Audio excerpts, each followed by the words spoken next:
না রোদে রোদে কি ঘুরু ঘুরু করতে ভালো লাগে? তোমরাই বলো না রোদে রোদে ঘুরতে ভালো লাগে? বাবা একটু ছায়া ছায়া পেলাম, তো চলো কোথায় নিয়ে যাচ্ছে মাম্মাম দেখি। ও মাম্মাকে ঠাকুর বাড়িতে নিয়ে এসেছে, এখানে দেখি যজ্ঞ দাদারা আছে, যজ্ঞ দাদারা স্নান করছে।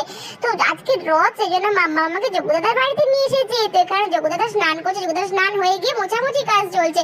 এখানে কত পদ্ম ফুল, আমার তো দারুণ লাগছে যজ্ঞ দাদার বাড়িতে এসে। যজ্ঞ দাদা স্নান হয়ে যাওয়ার পর বলরাম দাদা চান করানো হয়ে গেল, তো বলরাম দাদাকে মাম্মাম জামা পরিয়ে দিচ্ছে।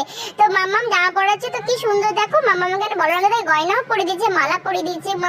বলরাম দাদার কত ফুলের মালা। তো মাম্মামকে বললাম মাম্মাম আমাকে একটা ফুলের মালা পরিয়ে দাও, আমি একটা ফুলের মালা পরবো। তো মাম্মামকে আমার কথা না রেখে থাকতে পারে? তো মাম্মাম আমাকেও একটা ফুলের মালা পরিয়ে দিয়েছে। তো মাম্মাম দেখবে আমার জন্য একটা পুচকি পরে একটা ফুলের মালা পরিয়ে মানে করেছে আর কি। তো এখানে ফুলের মালা পরে আমি হয়ে গেছি রেডি। তো চলো রথের উপর দাঁড়িয়ে তোমাদের